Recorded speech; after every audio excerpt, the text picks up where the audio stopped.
Jaya Gopi Jana Vallabha Jaya Girivaradhari Jaya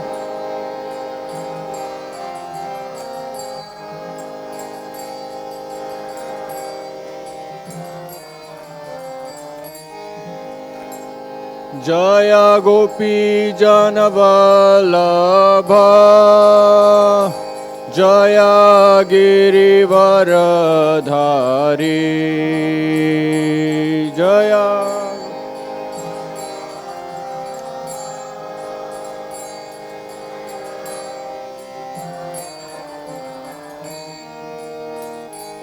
Jaya Yashoda Nandana Jaya Vraja Jana Ranjana Jaya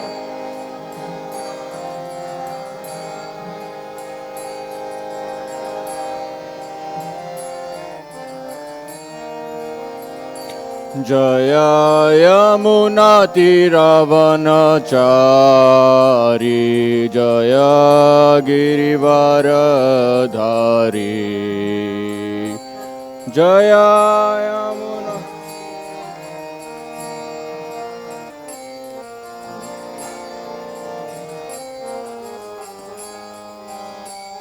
Jaya Yamuna Tiravanachari Jaya Girivaradhari Jaya Yamuna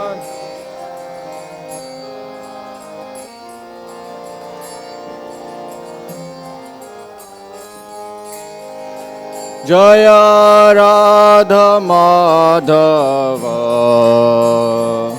Jaya Girivaradhari Jaya Ra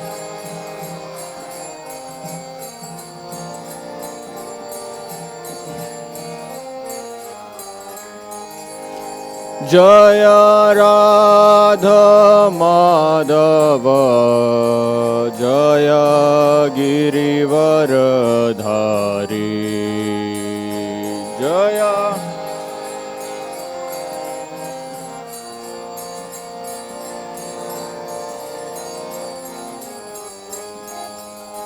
Hare Krishna, Krishna Krishna, Hare Hare, Hare Rama, Rama Rama, Hare Hare, Hare Krishna.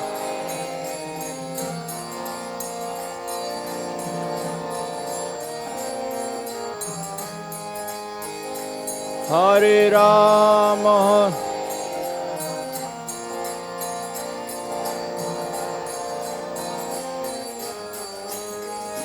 Hare Krishna, Krishna Krishna, Hare Hare, Hare Rama, Rama Rama, Hare Hare, Hare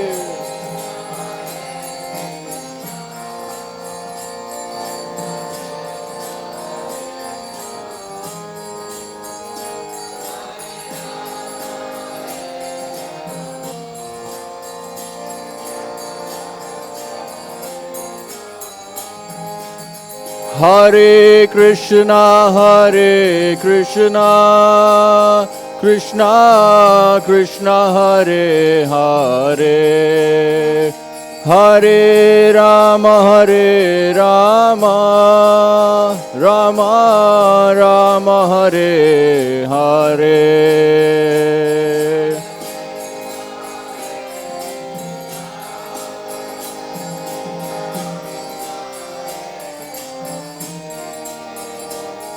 Hare Rama,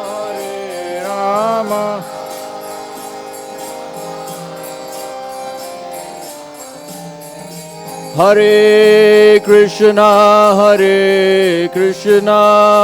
Krishna Krishna Hare Hare, Hare Rama,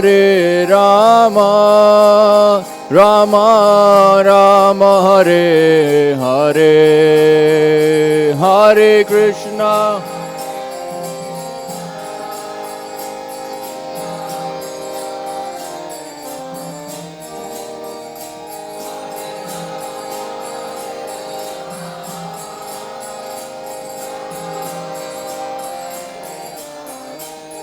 Nitai Gora Hari Bol, Hari Bol, Hari Bol, Nitai Gora Hari Bol.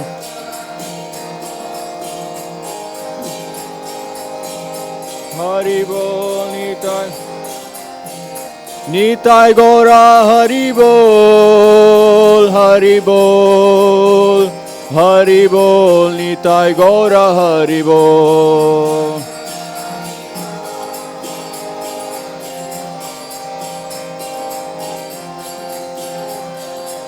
Jaya Jaya Prabhupada, Prabhupada, Prabhupada, Jaya Jaya Prabhupada.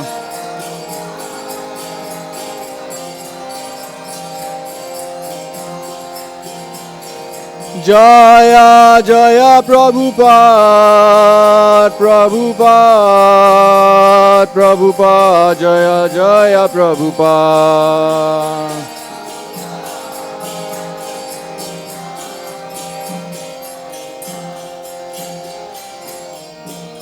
Thai Gaur Premanandi.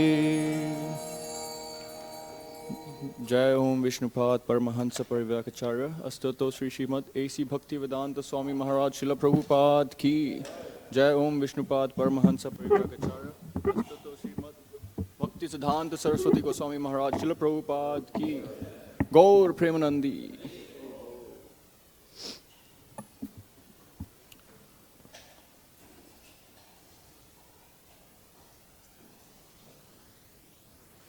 Om Namo Bhagavate Vasudevaya.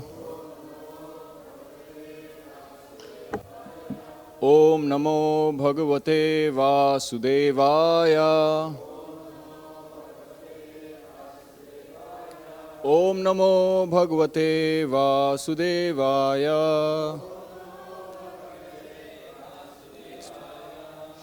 Reading from Srimad Bhagavatam, 3rd Canto, Chapter 27, Chapter 28, Text 27. Kapila's instruction on devotional service.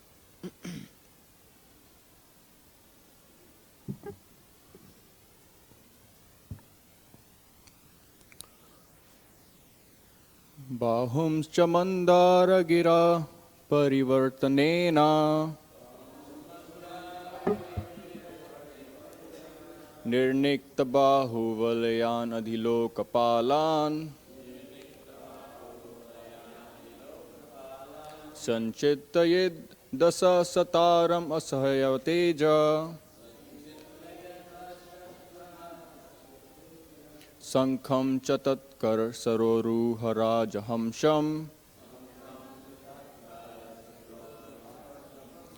bāhūṁś mandara-gireḥ parivartanena nirṇikta-bāhu-valayān adhiloka-pālān sañcintayed daśa-śatāram asahya-tejaḥ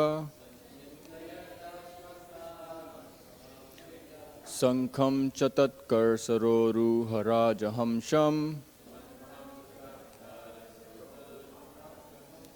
bāhūṁś mandara-gireḥ parivartanena nirṇikta-bāhu-valayān adhiloka-pālān sañcintayed daśa-śatāram asahya-tejaḥ śaṅkham tat-kara-saroruha-rāja-haṁsam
Vaishnavis.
Bāhūn, the arms, cha and mandara-gireḥ of Mount Mandara, parivartanena by the revolving, nirṇikta, polished, bāhu-valayān, the arm ornaments, adhiloka-pālān, the source of the controllers of the universe,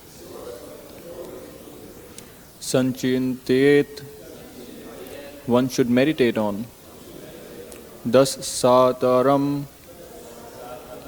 the Sudarśana disc, 1,000 spokes, asahya-tejaḥ, dazzling luster, śaṅkham, the conch, cha, also, tat-kara, in the hand of the Lord, saroruha, lotuslike, Raja-haṁsam, like a swan.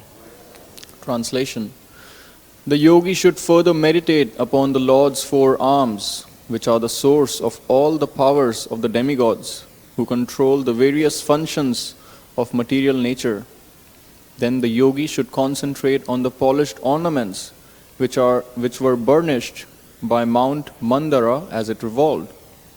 He should also duly contemplate the Lord's discus, the Sudarśana chakra, which contains 1,000 spokes, and a dazzling luster, as well as the conch, which looks like a swan in his lotus-like palm. Purport by His Divine Grace, A.C. Bhaktivedanta Swami Srila Prabhupada Ki Jai. All departments of law and order emanate from the arms of the Supreme Personality of Godhead. The law and order of the universe is directed by different demigods, and it is here said to emanate from the Lord's arms. Mandara hill is mentioned here because when the ocean was churned by the demons on one side and the demigods on the other, Mandara hill was taken as the churning rod. The Lord in his tortoise incarnation became the pivot for the churning rod, and thus his ornaments were polished by the turning of Mandara hill. In other words, the ornaments on the arms of the Lord are as brilliant and lustrous as if they had been polished very recently. The wheel in the hand of the Lord, called the Sudarśana chakra, has 1,000 spokes. The yogi is advised to meditate upon each of the spokes. He should meditate upon each and every one of the component parts of the transcendental form of the Lord. Translation again. The yogi should further meditate upon the Lord's 4 arms, which are the source of all the powers of the demigods who control the various functions of material nature. Then the yogi should concentrate on the polished ornaments which were burnished by Mount Mandara as it revolved. He should also duly contemplate the Lord's discus, the Sudarśana chakra, which contains 1,000 spokes, and a dazzling luster, as well as the conch, which looks like a swan in his lotus-like palm. Om Jnana-timirandasya Jnananjana Shalakaya Chakshurunmilitam Yena Tasmai Shri Guruve Namaha Jai Shri Krishna Chaitanya Prabhu Nityananda Shri Advaita Garadhara Shivasadi Gaur Bhakti Vrinda Hare Krishna Krishna Krishna Hare Hare Hare Rama Rama Rama Hare Hare.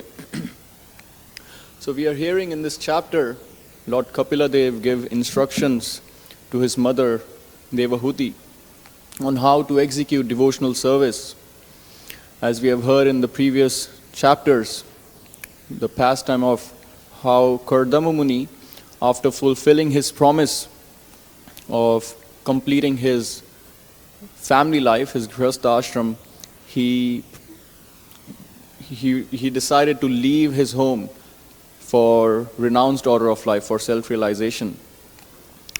So after completing his promise, he was about to depart to the forest for immersing himself in meditating on the Supreme Personality of Godhead.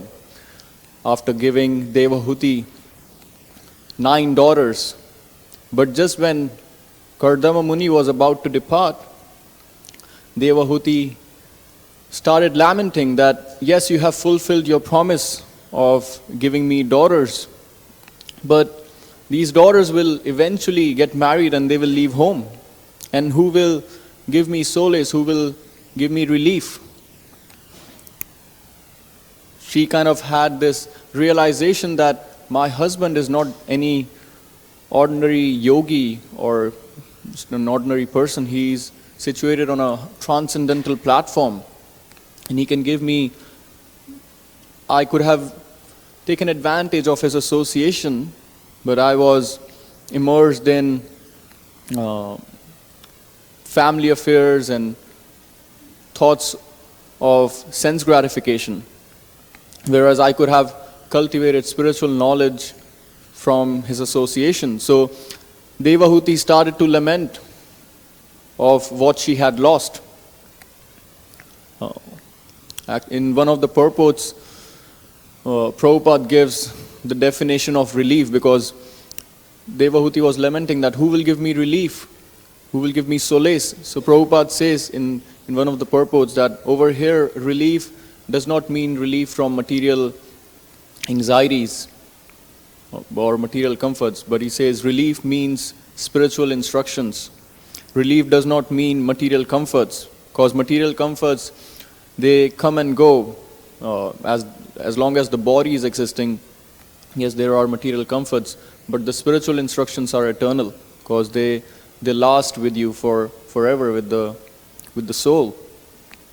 And so, hearing Devahuti's lamentation, what was Devahuti's request to Kardama Muni? That before you go, please give me fearlessness. Fearlessness from material existence, from conditional life. And as a result of fulfilling that promise, Lord Kapila Dev appeared, who is none other than the Supreme Personality of Godhead. And Lord Kapila Dev gave instructions to his mother. And so that's what we are hearing in this chapter. Kapila Dev is describing the process of advancing in devotional service by meditating on the form of the Lord, by meditating on his features, on his different parts of his body. In the beginning of this chapter, you would have heard Lord Kapila Dev says, start meditating on the Lord's lotus feet. That's the etiquette. You start from the feet, not that I'm going to be on your face and just want to know you, so I'll just show up on your face and okay, let's have a relationship, let's get to know you. No, there's proper etiquettes and ways that we have to approach the Supreme Personality of Godhead. And the same goes with approaching a spiritual master or even the deity in the temple. We should always start by meditating on the lotus feet of the Lord and then slowly make our way up. This is actually personalism. It's not that these are all like methodologies, so many intricacies. No, but even if somebody approaches us, we have our own way of how somebody should get to know me. If we want to have a relationship with someone, then we have our ideas of how, if somebody wants to be friends with me or get to know me, you should do things in certain way. And so this is the way of approaching the Supreme Personality of Godhead.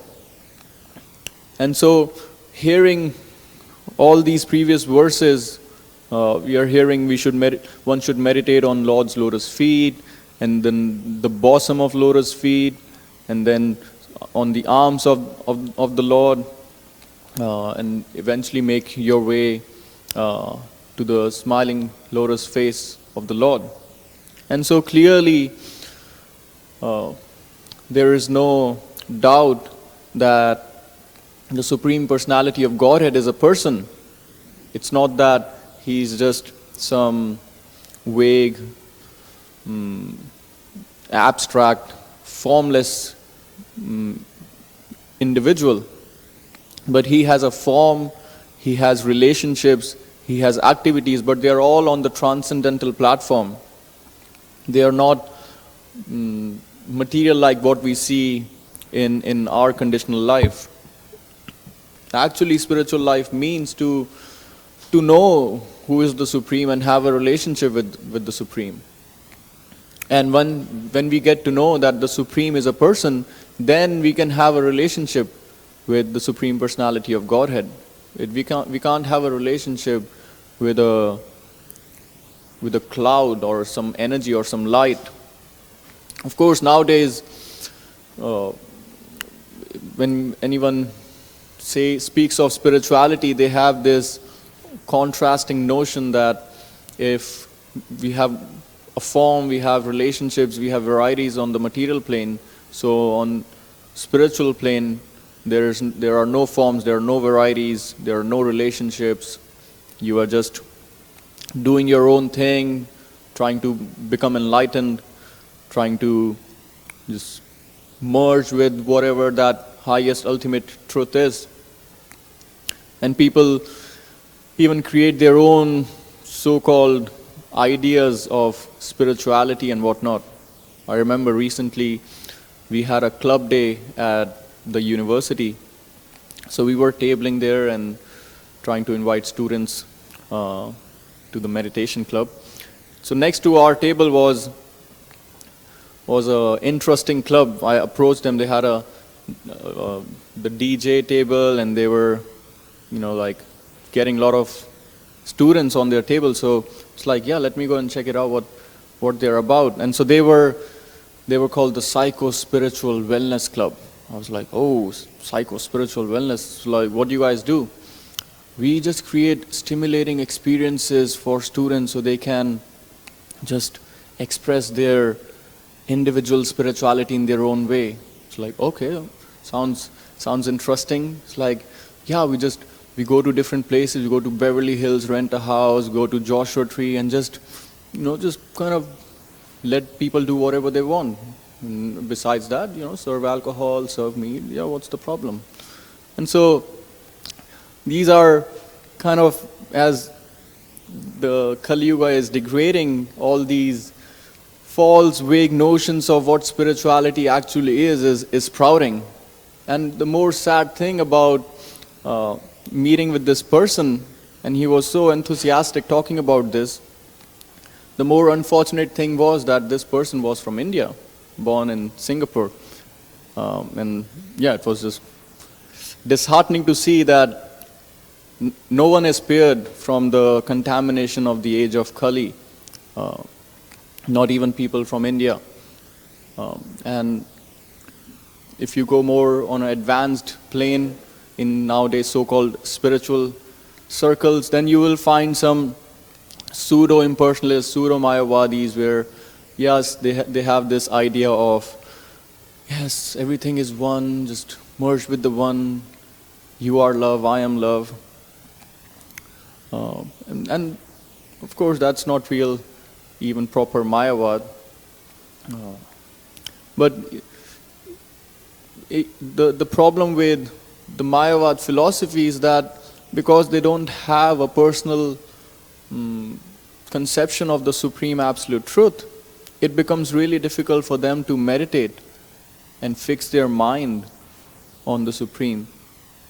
All they can do is just imagine a form, and they just try to fix their mind on this imaginary form. And you can create your own imagination, you can speculate your own form and just meditate on it. And as long as we stay on a plane of mental speculation, cannot really make any advancement, because our minds are just filled with trash from previous lifetimes of material existence. And as long as we depend on these faculties to make any kind of spiritual advancement, if at all that's the interest or the goal, which is not for many, but for who, if that is the goal, then we have to understand that the faculties that we have, the intelligence, the mind, the senses, they're all faulty. Cannot really rely on them. And so they create their own imaginary form, the Mayavadis, and they just try to fix their minds on this imaginary form, but eventually, of course, fall down. And it's only by the causeless mercy of Srila Prabhupada that we have been saved by all these so-called spiritual groups that were present before and are present now. That's why in Prabhupada's pranam mantra it says Nirvishesha Shunyavadi. Prabhupada came to defeat and destroy all these different voidist and impersonalist groups. I remember even in my own life, to some degree had this conception of that the absolute truth is just some kind of light, some vague energy or something, of course not having proper idea. And so it is only until we came in contact with Srila Prabhupada's books that we got a clear idea and conception of who we are and what is our relationship with the Supreme Personality of Godhead. I remember reading my first book, which was Journey of Self-Discovery, just wandering aimless in the streets of Delhi, not feeling any kind of satisfaction. I remember even in my last year of college, I already had a job, had everything settled materially speaking, but I just didn't want to go with what the society wanted me to do. Just go get a job, do your duties as a responsible individual, get married and all these different things, and just sounded too boring. It's like, where's the excitement? It's like, do the same thing like everyone else is doing, and sure, on weekends you hang out with your friends, go out, try out different cafes and restaurants. So I was utterly dissatisfied and frustrated.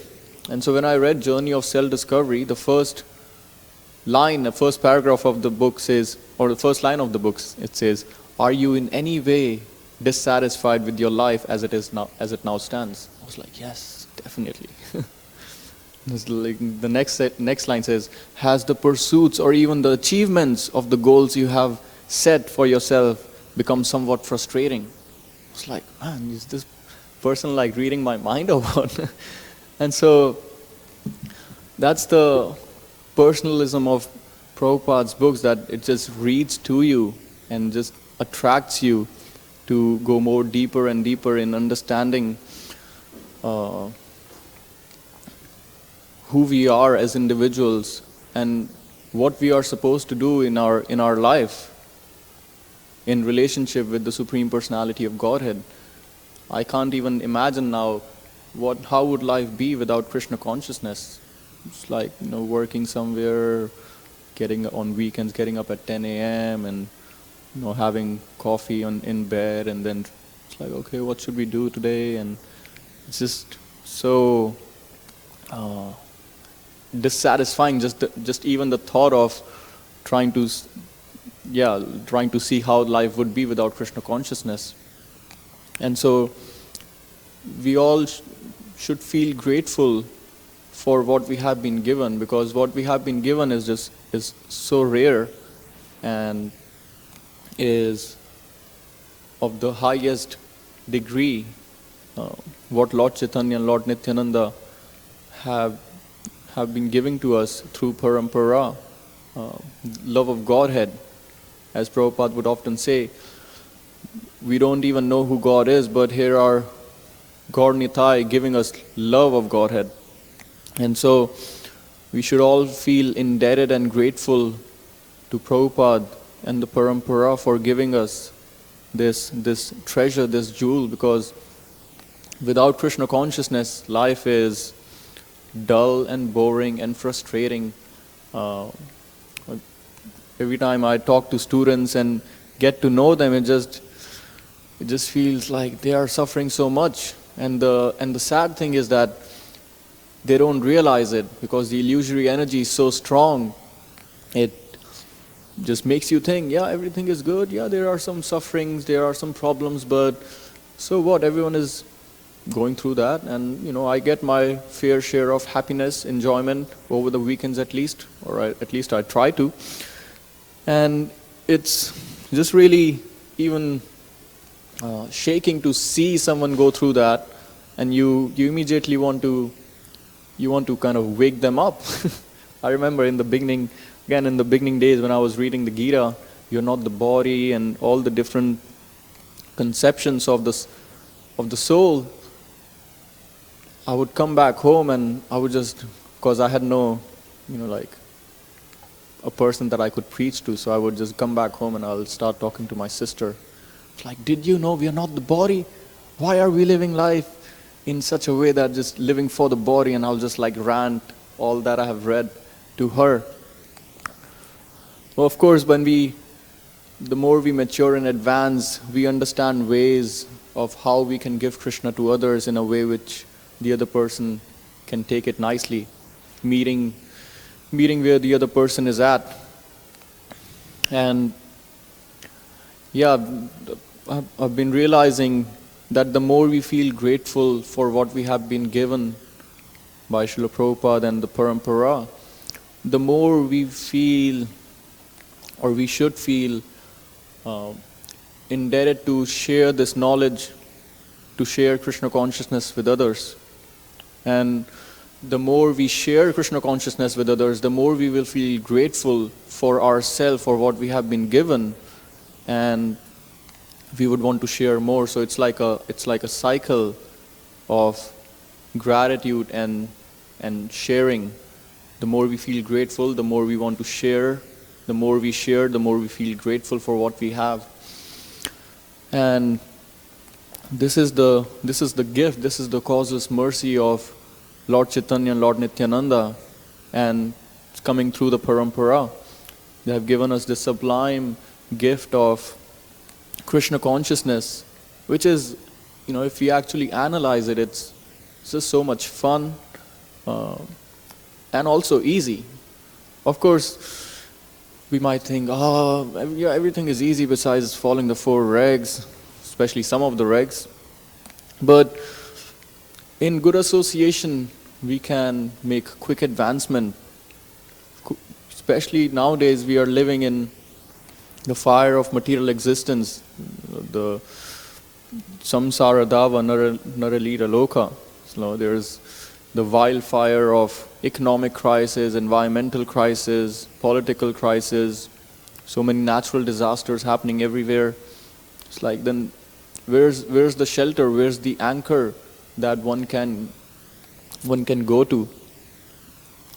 People usually, when crises occur, they either numb themselves, they don't want to talk about it, or they take the easy route of intoxication.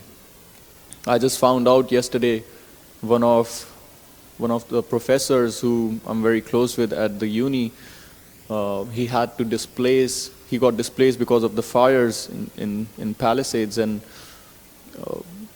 I saw him this other week, and he just don't even want to talk about it, because it's just like I'm just processing it on my own. I don't want to talk about it. And so, without having any deep practice, any deep connection, how are we going to deal with the crisis that we will face? Because we have to understand and realize we are living in material existence, and there will be crises, there will be problems, there will be difficulties and complexities and intricacies, even if we don't want them. And so, as Sukadeva Goswami says in the 12th canto of Srimad Bhagavatam, Kale dosha nidhe rajan, that there are so many faults and problems and bad things about this material existence. I was talking to my wife the other day, it's like, why are we even living in LA? It's like horrible. It's not clean water, not clean air, everything is just faulty to some degree. Asti eko mahan guna kirtanad eva krishnasya, that the only reason, the only good thing about this age of Kali, about this existence in this specific age, is just by meditating and chanting Hare Krishna we can achieve everything.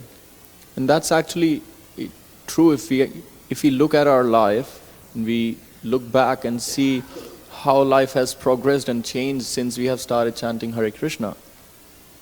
Like, I wouldn't have even imagined being in the vibrant community of New Dwarka, living in such great association. How did this happen?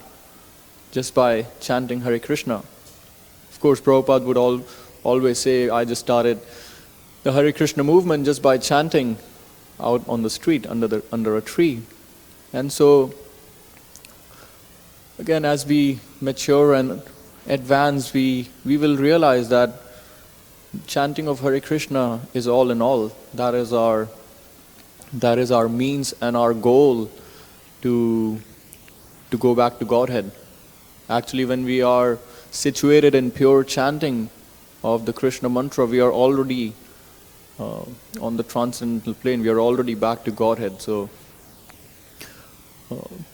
this realization that the holy name is a person, it's actually Krishna. The more we have this realization, we will start to take our chanting, whether it be japa or kirtan, we'll try to take it more seriously, that as soon as I'm vibrating the Krishna mantra, I am associating with the Supreme Personality of Godhead. And actually everything can come by chanting Hare Krishna. I can get all my desires fulfilled, especially my spiritual desires. Of course, for Krishna, fulfilling material desires is super easy, but Krishna takes his time in giving pure devotion, in giving pure bhakti. And so the more we have this realization of how everything is there, all the potencies, all the power of the Supreme Personality of Godhead are already present in the Hare Krishna mantra, the more we will be able to make quick advancement in our spiritual life by increasing and enhancing the quality of our chanting. And again, the more we will meditate on our fortune and the treasure that we have been given, the more we will feel indebted and grateful to share this message, this philosophy with others.